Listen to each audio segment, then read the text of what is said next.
Bueno, estamos aquí en el plató con Javier Estevez, que es portavoz del SUB, del Sindicato Unificado de Policía.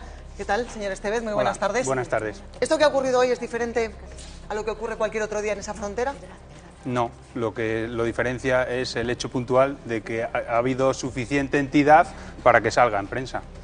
Pero esas salvas que hemos visto hoy, esos botes de humo, esas pedradas... Eso no es lo habitual, eso no es lo habitual. Eso es necesario a partir de un momento en el que realmente no hay un control dentro de ese paso fronterizo. ¿Cuál es el principal problema allí? Porque está claro que un problema hay. Sí, desde nuestro sindicato ya ha habido muchas veces que lo hemos denunciado. El principal problema es que ese paso no es un paso que reúna las condiciones para permitir que 30.000 personas pasen a diario entre Marruecos y España.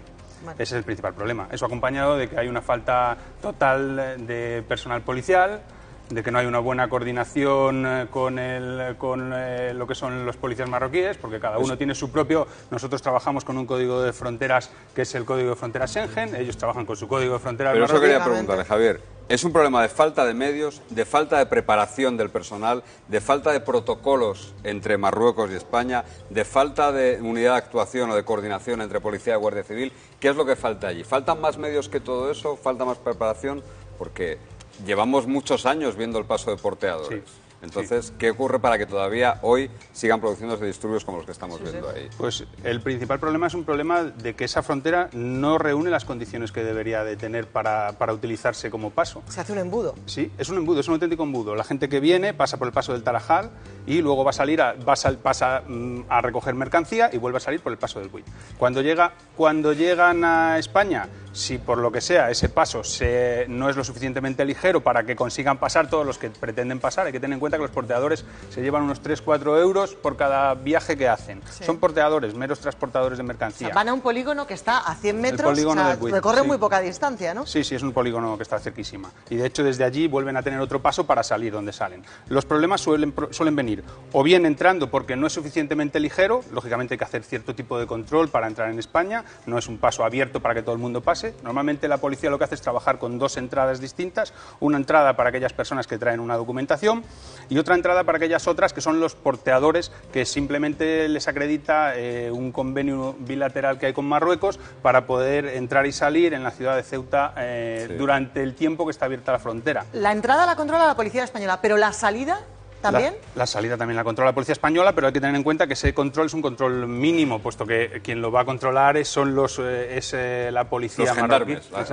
Hoy nos decían que uno de los problemas que había habido allí, y quiero que usted lo confirme, es que había entrado tanta gente por el paso del Tarajal y no se agilizaba la salida por el otro paso, con lo cual ese embudo se había hecho el triple de lo que es normalmente. La gente estaba en el polígono realmente agobiada y no había suficiente espacio para que fluyera absolutamente nada. ¿Ha sido así? La información que yo manejo es que han sido la policía marroquí la que ha cerrado su frontera, que además lo hacen de una manera, a eso vamos, que no hay una buena coordinación, lo hacen cuando ellos consideran. Ya no voy a entrar en con qué fines y por qué situaciones. Han limitado limitan la entrada, ellos y han limitado el peso de lo que pueden sacar. Pero yo sí que le quiero preguntar, ellos ¿con qué limitan, fines? Por ejemplo, ¿Con qué fines se restringe la entrada? ¿Con qué fines? Bueno, pues muchas veces los porteadores llevan un número en el fardo.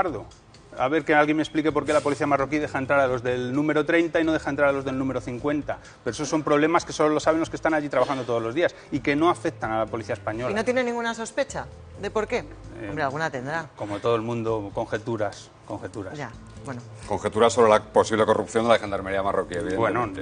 Bueno, ya está claro que no lo va a apuntar por allí, pero bueno, si los que llevan un número pasan fácilmente y los que llevan cuando otro no... se cierra esa frontera, toda esa gente que está ahí en el medio de ningún sitio vuelve para atrás y se encuentra con los que están saliendo. Ahí vienen unos verdaderos problemas que además son de salida, o sea, quien debería de darle ese cauce es la policía marroquí. ¿Cuántas veces han tenido que utilizar estos gases o estas bombas de humo para despejar la situación en este año, lo que llevamos de año? No, esos son unos números que no manejo ahora mismo. ¿Pero esto es una escena habitual? No, no es habitual, no es habitual. Se da de vez en cuando porque son los medios que tenemos dentro de las unidades de intervención policial, que son las que trabajan allí. Sí. Son los medios que tenemos para cuando hay que disolver algún tipo de manifestación o cuando hay que disolver un gran número de concentración de personas, pero no le puedo decir cuáles son los datos. ¿Es habitual que haya exactos. agentes heridos después de este tipo de acciones? Hombre, si los manifestantes no son violentos, lógicamente no utilizamos ni Ahí estamos viendo pelotas las imágenes de hoy. ni botes de humo, ni nada. Entonces se ve cómo tiran piedras, esa piedra si te pega en la cabeza, pues... Pues te hace una brecha. Sí. Eso es así. Sí.